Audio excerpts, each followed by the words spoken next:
ৰাতিপুৱাৰ পৰা ৰখি আছো, কোনো এটা নাই, হাই হাই কোনো এটা নাই। কোনোবা এটা আহিলেহে চাহ খাব মই পাৰিম, হাই হাই য়া হোয়া হোয়া হোয়া। কোনোবা এটা কোনোবা এটা সোনকালে আছোন। আজি এটা মানুহো আহিব নালাগেনে বাৰু? ৰাতিপুৱাৰ পৰা চাহকাপ খোৱা নাই। আহি গল এতিয়া চাহ খোৱাহে কথা আৰু। এইটো ভিখাৰীটো ৰৈ আছে নহয়, লোকক খোৱাটো ৰৈ আছে চাগে, আৰু কোনোবা আহিব আৰু খামকে। এই ৰংমন, কি খবৰ? চাহ খাবলৈ আহিলি হপায়? ভালেই। চাহ খাবলৈকে আহিছো। তইনো ইয়াত কি কৰি আছ? ময়ো চাহ খাবলৈকে আহিছিলো পাই। মানি বেগটো এৰি থৈ আহিলো। দুটাই মিলি চাহ একাপ খাই লওঁ। তই যদি পইচা দিয় তেতিয়াহ'লে চাহ একাপ খাব পাৰি আৰু। মোৰ পইচা নাই, তই আজি খোৱাচোন। চালাদ থৈছো বুৱা, সদায় লোক খাবলৈ ইয়াত ৰখি থাক, লোক খোৱা। তই থৈছো বুৱা বুলি কাক কৈছ, কাক কৈছ তই থৈছো বুৱা বুলি?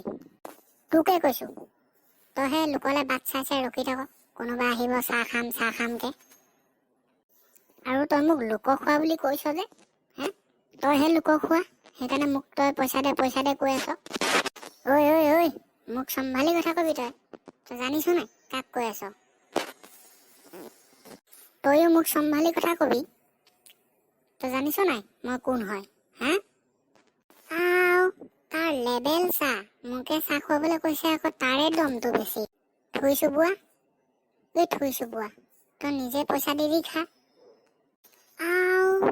তোৰ বেছি হৈছে দেখোন, তোক এতিয়া দি আছো ৰ।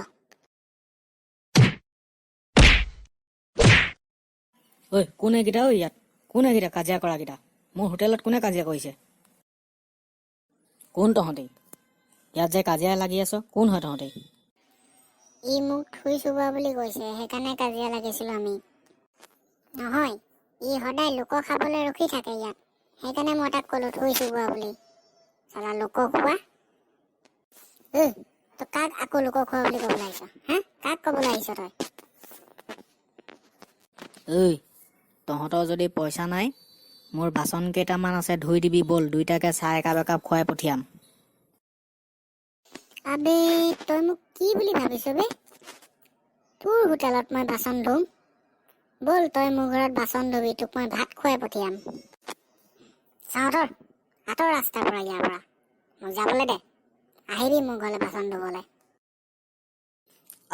দেখিছা তাৰ দমটো। পিছে তই ধুবিনে নাই বাচন এতিয়া? বল ধুৱ যদি তোক চাহ একাপ ভালকে খুৱাই পঠিয়াম। আপোনাৰ দোকানত চাহ খাবলৈ আহিবই নাপায়, নাহো আজিৰ পৰা আপোনাৰ দোকানত। দেখিছা ইহঁতৰ কথা। মোৰ হোটেলৰ মুখৰ আগতে কাজিয়া লাগিব, আকৌ মোৰ ওপৰতে দম উঠাই থৈ গুচি যায়। আজি এনেই বজাৰ পাতিও বেয়া, তাতে ৰাতিপুৱাই এইকেইটা আহি লৈ আৰু বেয়া কৰি থৈ গুচি গ'ল। দোকানখন বন্ধই কৰি থৈ যাওঁগে আৰু ঘৰলৈ।